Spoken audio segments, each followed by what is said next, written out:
Nos Estados Unidos, em Illinois, ao longo de uma ampla curva do rio Mississippi, situa-se a cidade de Nauvoo. Em 1839, milhares de santos dos últimos dias começaram a transformar rapidamente essa península pantanosa numa cidade agitada. A princípio, os viajantes dos barcos a vapor do Mississippi podem ter pensado que estavam passando por mais uma cidade ribeirinha, como todas as outras. Mas havia indícios de que Nauvoo era diferente. Na costa íngreme, com vista para o rio, e no coração da cidade, os santos dos últimos dias estavam construindo um templo. Quando terminado, o templo de Nauvoo seria o maior edifício construído às margens do Mississippi naquela época, e provavelmente um dos maiores edifícios do oeste americano. Mas os construtores do templo de Nauvoo não queriam construir simplesmente um marco arquitetônico. Para eles, o templo representava algo mais. Era um edifício sagrado, um local para os santos dos últimos dias adorarem a Deus. Ainda assim, quando iniciaram a construção, as pessoas de Nauvoo sabiam muito pouco sobre o que aconteceria dentro daquele templo. Com certeza, elas acreditavam que ele os ajudaria a se aproximarem de Deus, mas não sabiam muito bem como seria isso.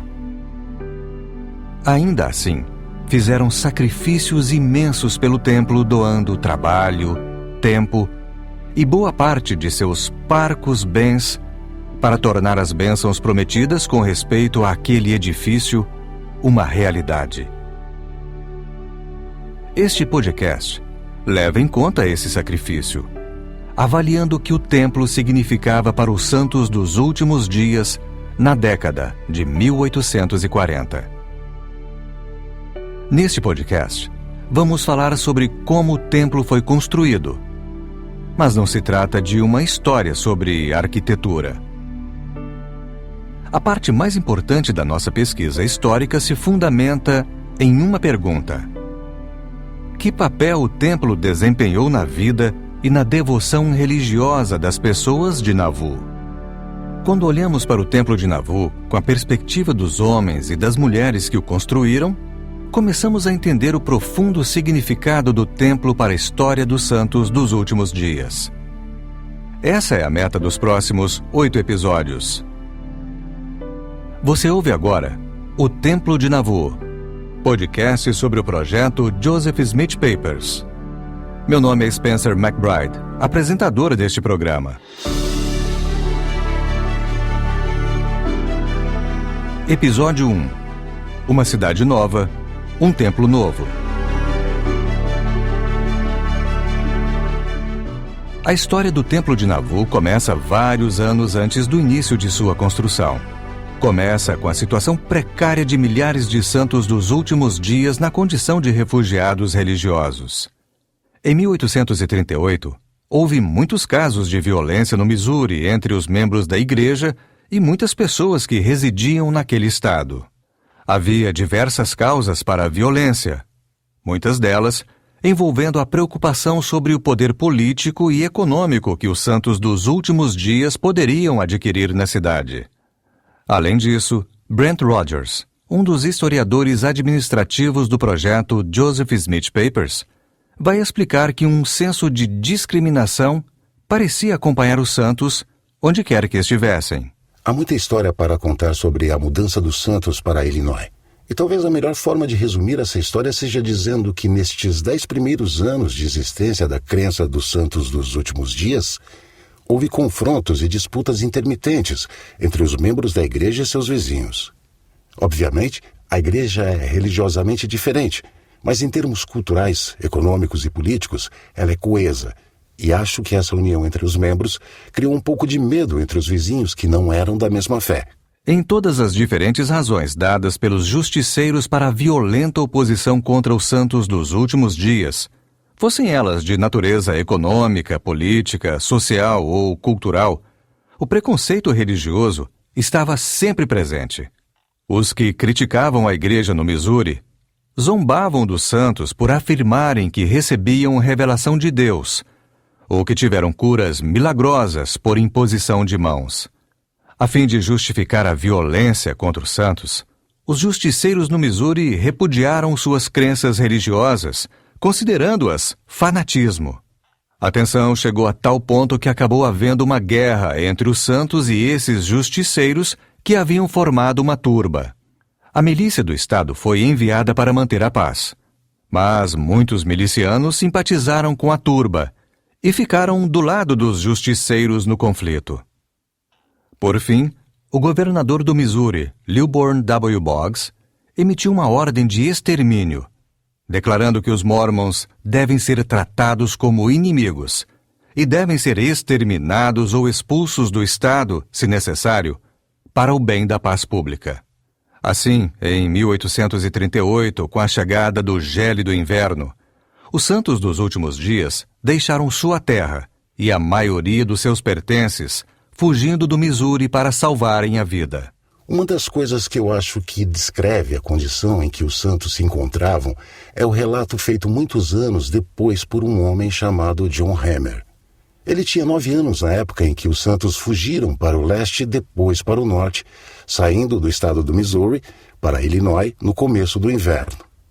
Muitos deles não tinham cavalos nem carroções, por isso muitos desses refugiados tiveram que ir a pé, nas condições climáticas mais desfavoráveis do inverno, de sua casa nos assentamentos do Missouri para Quincy, Illinois. Esse menino que mencionei lembrava vividamente das condições difíceis desse êxodo forçado e escreveu este comovente relato. Quando caía a noite, saímos à caça de um tronco de madeira ou de uma árvore caída, e se tivéssemos sorte de encontrar um, fazíamos uma fogueira junto ao tronco. Os que tinham cobertores ou roupas de cama deitavam-se junto à fogueira, que queimava a noite inteira, e assim conseguiam se aquecer. Nossa família, assim como muitos outros, andava quase descalça, e alguns tinham que enrolar os pés em pedaços de pano para evitar que congelassem e também para protegê-los das partes afiadas do chão congelado. Essa proteção era muito precária e muitas vezes nossos pés sangravam e manchavam a neve pelo caminho. Minha mãe e minha irmã eram as únicas pessoas da nossa família que tinham sapatos, e estes se desgastaram a ponto de ficarem quase imprestáveis antes mesmo de chegarmos às fronteiras hospitaleiras de Illinois. Por aí você pode ver a dificuldade da viagem. Eles não estavam preparados materialmente, não tinham nem as roupas necessárias para fazer essa longa jornada no inverno em condições confortáveis. A maneira mais rápida e eficiente de fugir do Missouri para a sua segurança era seguir mais de 240 quilômetros para o leste, cruzando o rio Mississippi para chegar a Illinois. Assim, os pobres e desesperados santos entraram na cidade ribeirinha de Quincy, Illinois, na esperança de encontrar auxílio e compaixão. Para seu grande alívio, era exatamente isso que esperava por eles. Então, quando cruzaram o rio Mississippi e chegaram a Quincy, em Illinois, os moradores da cidade foram muito hospitaleiros, muito amigáveis e deram abrigo e provisões a esses refugiados para ajudá-los a aguentar o restante do inverno. É mesmo extraordinário que depois de terem enfrentado uma situação em que tiveram que sair do estado por causa de sua fé, eles chegassem a outra comunidade que temporariamente os recebeu muito bem. Os santos contaram muitas histórias sobre a bondade e a caridade que as pessoas de Quincy demonstraram por eles. Matthew Godfrey, o historiador administrativo e editor-geral do projeto Joseph Smith Papers, contou algumas dessas histórias para mim. Algumas pessoas que estiveram em Quincy, ao recordarem os acontecimentos daquela época, falaram sobre como os moradores da cidade os ajudaram. John L. Butler disse que um homem deixou que várias famílias morassem sem nenhum custo em 10 ou 12 pequenas casas que ele havia construído, embora sua intenção, a princípio, tivesse sido alugar essas moradias. Mas quando ele viu que os santos não tinham dinheiro para pagar o aluguel, ele deixou que morassem lá temporariamente. Sarah P. Rich também contou que as pessoas de Quincy fizeram tudo o que puderam para dar empregos aos irmãos e ajudaram muitos que estavam necessitados. Mais uma vez, os santos foram bem recebidos em Quincy, que certamente foi muito diferente da experiência que tiveram antes no Missouri. A bondade dos moradores de Quincy é inspiradora. A cidade recebeu santos dos últimos dias de braços abertos. Mesmo que as práticas religiosas dos santos fossem diferentes das que eles tinham, eles não hesitaram em ajudar, nem limitaram essa ajuda por medo de não terem o suficiente para eles mesmos. Em vez disso, viram que havia homens, mulheres e crianças que precisavam de ajuda e simplesmente ajudaram naquilo que podiam. Os santos ficaram profundamente comovidos com tamanha demonstração de caridade. A primeira presidência da igreja, em janeiro de 1841, emitiu um tipo de proclamação falando de sua gratidão pelas pessoas de Quincy e em todo o estado de Illinois, que receberam bem os santos em sua condição de desamparo. Uma das coisas que eles disseram nessa proclamação foi o seguinte: no estado de Illinois, encontramos refúgio e fomos recebidos com bondade por pessoas realmente dignas de serem chamadas de bons cidadãos. Seria impossível enumerar todos os que, num momento de grande aflição, tomaram a iniciativa de nos socorrer e, como bons samaritanos, derramaram azeite em nossas feridas e atenderam liberalmente às nossas necessidades. Eu acho que, avaliando uns 2 anos depois disso, a primeira presidência reconheceu que os cidadãos de Quincy desempenharam um papel extraordinário em ajudar os membros da igreja.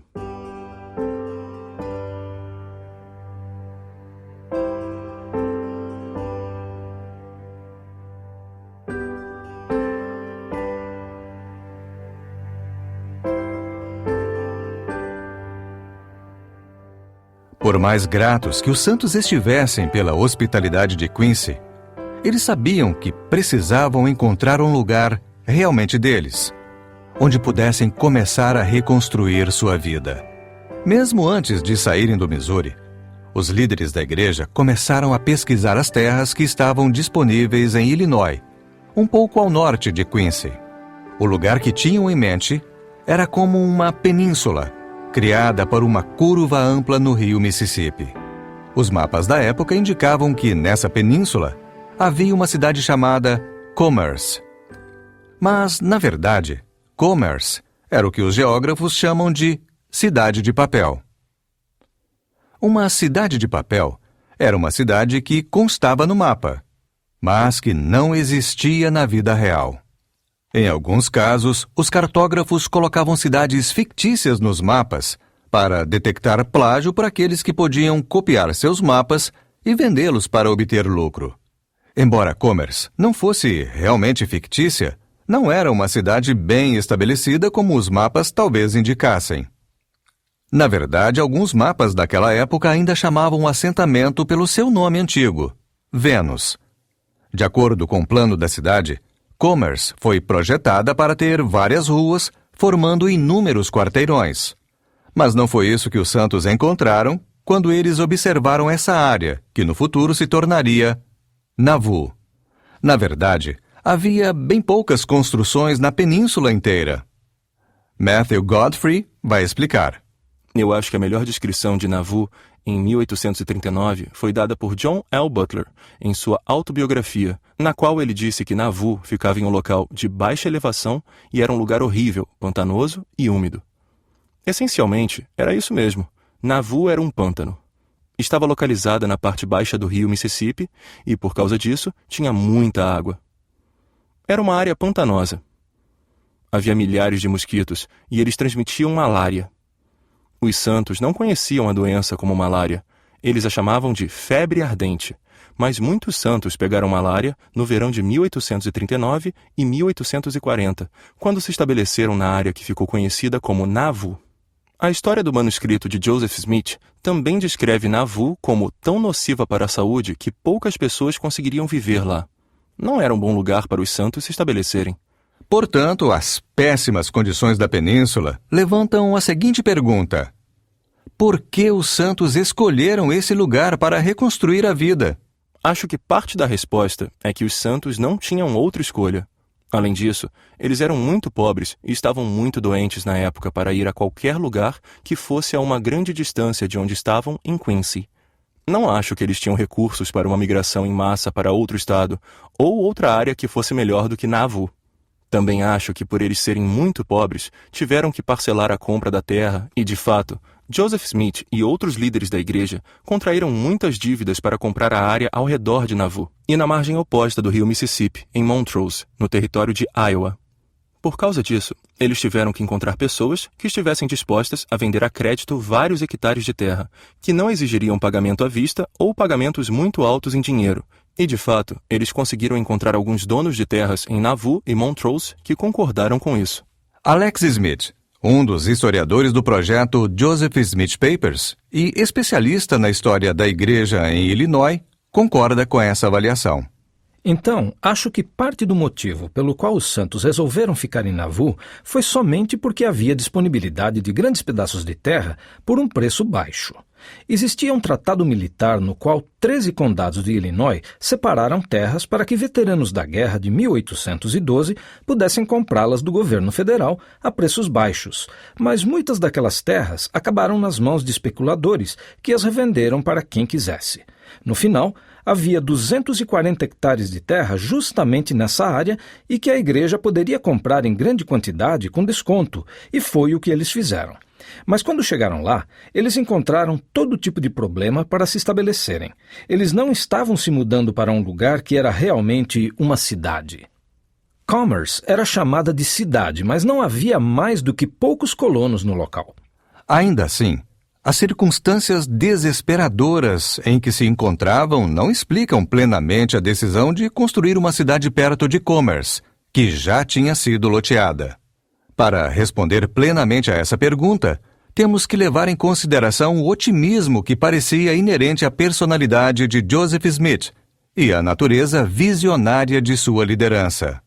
Apesar da localização pantanosa e das condições insalubres em que os santos estavam vivendo naquela época, acho que eles viram o potencial de Nauvoo. Localizada às margens do rio Mississippi, acho que eles tinham esperança de que poderia ser um porto importante para barcos a vapor que subiam e desciam pelo rio. Por isso, possivelmente poderia dar lugar a um comércio próspero. Acho também que Joseph Smith teve uma visão sobre Nauvoo que com certeza foi extraordinária. Ele até disse aos santos num sermão em 1840, quando ainda estava sofrendo com a malária e tentando construir a cidade, que, por sinal, ainda tinha instalações muito precárias e ainda não era um bom lugar para se morar, que Nauvoo se tornaria uma das maiores cidades do mundo. Acho que Joseph realmente acreditava nisso. Ele realmente acreditava que, a despeito das condições do lugar, naquele momento, se trabalhassem arduamente e confiassem no Senhor, eles conseguiriam transformar Nauvoo numa grande cidade. Acho que foi principalmente por causa da visão de Joseph, da sua liderança, que Nauvoo realmente se tornou uma cidade singular em Illinois. Os santos, então, começaram a construir uma cidade nova, em condições bem pouco ideais. A primeira tarefa foi drenar as partes pantanosas da península. No final, descobriu-se que as partes pantanosas não ficavam alagadas por causa do rio, mas por nascentes de água que vinham da encosta. Assim que aquela água parada foi drenada, eles descobriram uma enorme quantidade de recursos que sempre existiram no local. Recursos que poderiam usar na construção, inclusive a argila, que era ideal para a fabricação de tijolos resistentes e bonitos. Depois, na Conferência Geral de outubro de 1839, de a Igreja de Jesus Cristo dos Santos dos Últimos Dias em Commerce, Illinois, os líderes da igreja anunciaram que a área, que já tinham começado a chamar de Nauvoo, seria um lugar de reunião para os santos. Pouco depois, a primeira presidência enviou uma carta aos membros espalhados pelo país, recomendando com insistência que, se possível, eles se reunissem com os santos no novo assentamento.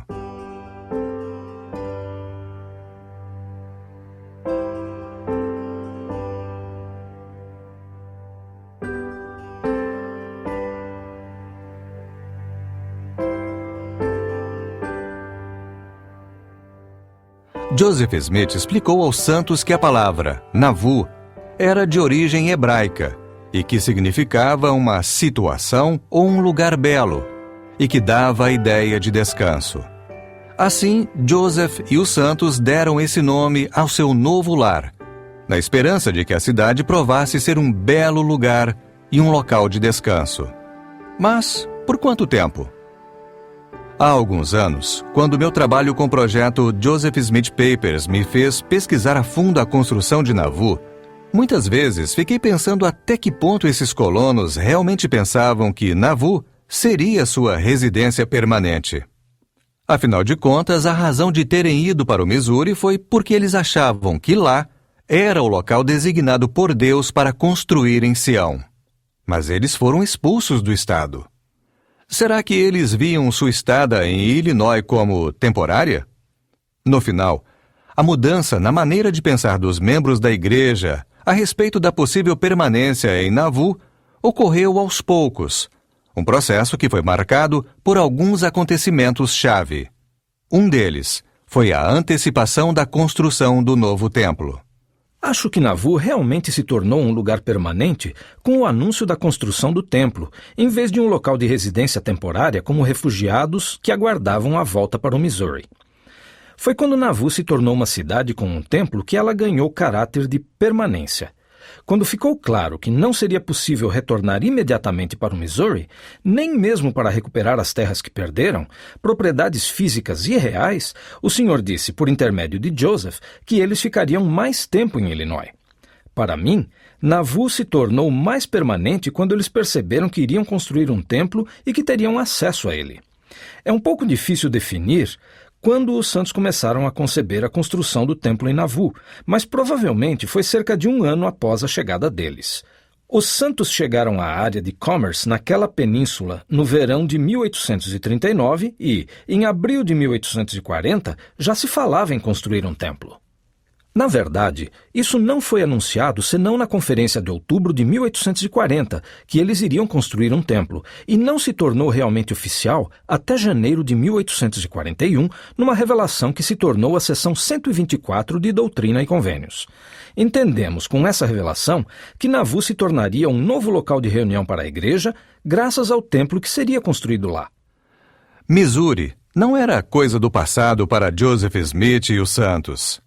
Os membros da igreja tinham sido forçados a sair de suas terras, e muitas de suas propriedades tinham sido confiscadas pelas turbas. Se não era possível reclamá-las, queriam pedir alguma compensação por elas. Todas as apelações que fizeram às autoridades do Missouri culminaram com sua expulsão do estado sob ameaça de extermínio. Por isso, em 1839, os líderes da igreja determinaram que era hora de apelar para o governo federal, em Washington, D.C. Consequentemente, em novembro de 1839, Joseph Smith, Sidney Rigdon e Elias Higbee formaram uma delegação para o governo federal e viajaram para a capital. Levaram com eles um documento relatando ao Congresso tudo o que havia acontecido e centenas de depoimentos juramentados feitos por membros da igreja atestando as perseguições que sofreram no Missouri, e uma lista das propriedades que perderam. Na capital, Joseph Smith e Elias Higbee encontraram-se com o presidente Martin Van Buren, na Casa Branca, e pediram sua ajuda com relação à petição ao Congresso. Alegando preocupações com a reeleição, Van Buren se recusou a ajudá-los. O Congresso depois examinou a petição da Igreja em uma audiência especial do Comitê do Senado no Judiciário. Mas o comitê, no final, decidiu que o governo federal não tinha jurisdição sobre o caso, que era um problema entre os santos e o Missouri, e que a atual doutrina dos direitos de cada estado os impedia de interferir para proteger os direitos de uma minoria religiosa. Então, o que essa viagem a Washington, D.C., tem a ver com a fundação de Nauvoo? Bem, isso acabou convencendo Joseph de que, naquele momento, ele não poderia contar com o governo federal para proteger os direitos de cidadania dos santos. Sua esperança era de que Illinois provaria ser melhor do que o Missouri nessa questão. Mas ele não poderia contar com isso também. É bem provável que essa visita à capital tenha influenciado na maneira com que Joseph e outros pensaram nos poderes e no tipo de proteção que eles incluiriam na lei orgânica da cidade de Nauvoo. Eles poderiam esperar que talvez tivessem ajuda dos outros, mas não poderiam contar com isso. Alex Smith expressou várias de suas opiniões sobre o processo de incorporação de Nauvoo em 1840 e 1841. Quando os líderes de Nauvoo começaram a considerar a incorporação de Nauvoo como uma cidade, acho que temos que olhar para o momento em que eles resolveram fazer isso, os motivos por que fizeram e o que esperavam alcançar. E parece que isso girou em torno da chegada de John C. Bennett em Nauvoo. Ele não era membro da igreja naquela época, mas logo se tornou membro e era o general-intendente da milícia de Illinois. Ele se correspondia com Joseph, mudou-se para Nauvoo, tinha formação jurídica em incorporação de cidades e experiência com isso, e acho que talvez ele tenha sido um fator motivador. Então, no outono de 1840, começo do inverno, ele e Joseph começaram a rascunhar a lei orgânica da cidade de Nauvoo e de algumas outras instituições, e enviaram esses documentos para a 12ª Assembleia Geral da Legislatura de Illinois em dezembro. Mas esse decreto para incorporar Nauvoo continha 3 leis orgânicas distintas: a da cidade, propriamente dita, a da Universidade de Nauvoo e a da Legião de Nauvoo. Cada uma delas nos dá uma ideia sobre o que os líderes da igreja, Joseph e outros, estavam tentando fazer em Nauvoo. E o que os santos estavam tentando fazer em Nauvoo? Estavam tentando estabelecer um local em que pudessem morar e praticar sua religião em paz. Eles passaram anos sendo perseguidos no Missouri e agora estavam tentando se defender legalmente, militarmente e fisicamente da repetição dessas experiências. Portanto, a lei orgânica da cidade dava a Nauvoo e a seus líderes seu próprio corpo legislativo e judicial, bem como a condição de ter sua própria milícia. Ter unidades de milícia independentes da milícia do Estado era uma coisa comum. Na verdade, Illinois incentivava as cidades, os municípios e até grupos de pessoas a formar sua própria milícia. Isso era muito encorajado. As milícias independentes em geral tinham mais armas, eram mais bem preparadas e treinadas do que as próprias unidades de milícia do Estado. De qualquer forma, os santos precisavam de um meio para se defenderem, como eu disse, tanto de danos físicos como de problemas legais. Então, se você analisar o decreto de incorporação de Nauvoo, ele realmente concede muitos poderes à cidade e isso se tornou uma pedra de tropeço para os oponentes dos santos dos últimos dias e cidadãos de Nauvoo nos anos seguintes. Com respeito à legislatura, o decreto foi aprovado com grande sucesso. Dizem que não houve sequer um voto contra, e tanto os Whigs como os democratas queriam obter os votos dos Mormons. Portanto, ninguém tentou se opor à aprovação da lei orgânica do município. Na verdade, estavam fazendo todo o possível para aprová-lo. Entre os magistrados de Illinois que votaram a favor da incorporação de Nauvoo como cidade e depois parabenizaram John C. Bennett pela aprovação do projeto de lei, estava Abraham Lincoln, um político jovem e promissor. Outro político talentoso e em ascensão que parabenizou Bennett foi Stephen A. Douglas. Nos anos seguintes, os críticos da igreja em Illinois queriam a revogação da lei orgânica da cidade de Nauvoo, alegando que ela dava poderes demais às autoridades municipais. E embora a concentração de poderes municipais fosse diferenciada, Alex explicou que a maioria desses poderes individuais não era exclusivo das cidades de Illinois na época. Mesmo concedendo tantos poderes, acho que muitas vezes cometemos o erro de considerar essa lei orgânica do município algo muito atípico. Illinois já havia incorporado 5 cidades antes de Nauvoo: Springfield, Chicago, Alton, Galena e Quincy. Se você vir a forma com que a lei orgânica de Nauvoo foi redigida, você vai ver que ela utiliza muito do texto padrão das leis orgânicas de todas essas cidades. Coisas como o prefeito ser o chefe do sistema judicial da cidade ou a prefeitura poder emitir intimações, inclusive habeas corpus, eram vistas como ferramentas bastante poderosas à disposição dos santos. Mas, na verdade, cada um desses poderes, se você olhar para a lei orgânica de Nauvoo, também se encontrava em alguma lei orgânica desses outros municípios. É verdade que provavelmente a combinação de poderes fosse exclusiva de Nauvoo, mas não era como se eles estivessem se estabelecendo como um território inteiramente independente. Eles só estavam usando a linguagem que tinha sido usada nas leis orgânicas de outras cidades. Joseph Smith e os membros da igreja comemoraram a incorporação de Nauvoo e da lei orgânica da cidade. Foi um momento de esperança, um progresso que eles acreditavam que levaria a um futuro de paz e prosperidade. Um futuro no qual a cidade viveria à altura do seu nome, que significava um belo lugar e um local de paz.